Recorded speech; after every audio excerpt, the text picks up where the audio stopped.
वो मूवी जो तहलका मचा रही है इस टाइम ओटीटी पे। जी हाँ, Z5 पे आई एक मूवी जिसका नाम है 200 हल्ला हो। ये 200 क्या है? 200 वो औरतें हैं जिन्हों के हाथ में चाहे चाकू आया, चाहे घर पे काम करने वाली कोई भी औजार आया, उसके साथ एक इंसान को बेरहमी से मार दिया। वो इंसान जो आकू यादव करके इस कहानी को दर्शाता है। आकू यादव का एक इंसान था किस पे ये पिक्चर बनी गई है, बनाई गई है। डायरेक्टर ने सार्थक देश गुप्ता ने बहुत ही, मैं तो ये कहूंगा बहुत ही उम्दे तरीके से काम किया है एंड उनको सलूट करेंगे। बिकॉज आज की डेट के अंदर कोई और डायरेक्टर इस पिक्चर को बनाने की हिम्मत भी नहीं कर पाता। बिकॉज इस मूवी के बीच में मसाला नहीं है, इस मूवी के बीच में बॉलीवुड गाने नहीं है। इसको देखने के लिए एक बहुत ही हिम्मत चाहिए। मैं तो ये कहूंगा बहुत ही हिम्मत चाहिए। बिकॉज मूवी के बीच में इसको देखना इजी नहीं है। इजी क्यों नहीं है? कि उन सच्चाई के ऊपर है जिस लोगों को लोग टच नहीं करना चाहते।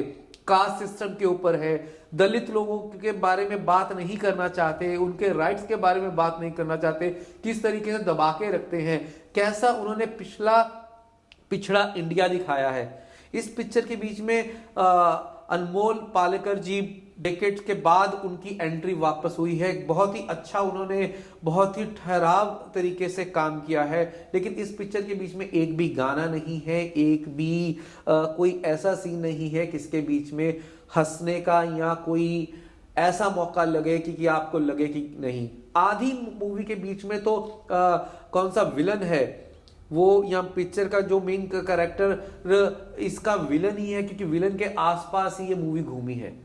विलन वैसे अगर देखा जाए तो पूरी मूवी के बीच में मेरे ख्याल से 12 से 15 मिनट स्क्रीन पे रहा। लेकिन सलूट्स टू हिम कि उस इंसान ने इतना बढ़िया काम किया, इतना बढ़िया काम किया। बिकॉज एक विलन का रोल अदा करना it's not easy, it's not easy. Because hero की तो सब बात करते हैं, विलन की सब बात नहीं करते। लेकिन विलन ने इस बार अपने आप को प्रूफ किया, इसलिए बिकॉज वो पहली बार साहिल ने एक रोल किया और पहली बार कॉमेडी की दुनिया से निकल के या लोगों को हंसाने का काम किया उन्होंने। उनके बहुत सारे शोज आते हैं, डांस इंडिया डांस में जज रहे हैं, टैलेंट इंडिया में रहे हैं, और साथ में कितने सारे उन्होंने यूट्यूबर हैं वो इंडिया के काफी माने जाने और हंसाते रहे लोगों को। लेकिन इसके बीच में इतना सीरियसली काम किया गया करते हुए कि अगर ये पिक्चर को देखने के लिए मजबूर होंगे तो सबसे पहले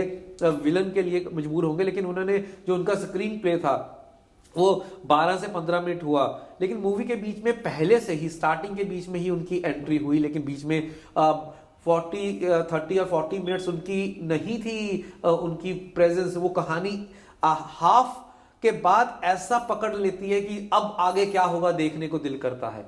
तो पहले तो एक चीज कि इंडिया के सिस्टम को किस तरीके से वो पावरफुल बन जाता है, या कोर्ट किस तरीके से काम करता है। जौन से लोग कोर्ट कचहरी में या पुलिस के साथ या जुडिशरी सिस्टम के साथ जुड़े हुए हैं उनके लिए तो ये पिक्चर देखना बहुत जरूरी है। लेकिन अगर मैं फैमिली की बात करूं तो मैं यही कहूंगा ये 18+ के लिए पिक्चर बनी है एंड उससे नीचे ये फैमिली के लिए नहीं है। बिकॉज ये सिस्टम को जानने के लिए मूवी है कि आप अगर सिस्टम को जानना चाहते हैं कि किस तरीके से इंडिया था या चल रहा है और कैसे सारे मिलके इसके लिए अपनी आवाज उठा सकते हैं।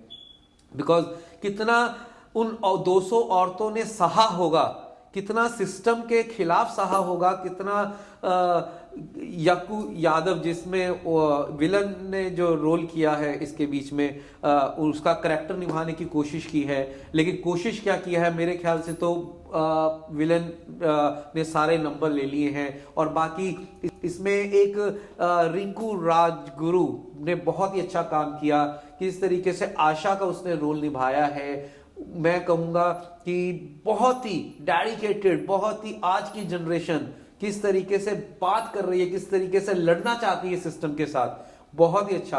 आप जरूर उस पिक्चर को देखिए और इस तरीके की पिक्चर्स को देख के उनको समझ के एक स्पोर्ट्स सिस्टम है कि इसको समझना है कि इंडिया में क्या चल रहा है, क्यों ये रेप सिस्टम, ये सिस्टम किस तरीके से खराब है वहां का, जिस तरीकों को सही करने के लिए क्या किया जाए। सार्थक दासगुप्ता ने इस पिक्चर में बहुत सिंपल सी थी, जिस तरीके से कोर्ट का माहौल होता है, किस तरीके से कोर्ट के बीच में एक तनाव बना होता है। अगर आप बैठे हो पिक्चर देख रहे हो तो आपको खुद ये रियलाइज होगा कि आप शायद कोर्ट रूम के बीच में बैठे हुए हो और अब आगे क्या। बिकॉज जो रियलिटी है कि किस तरीके से किसी भी रूल का, किसी भी चीज का पुलिस गलत सिस्टम कर रही है और किस तरीके से कोर्ट में डिसीजंस दिए जाते हैं, लिए जाते हैं और किस तरीके से औरतों पे जुल्म हो रहा है, औरतों अपनी आवाज उठा रही हैं और कास्ट सिस्टम को लेके।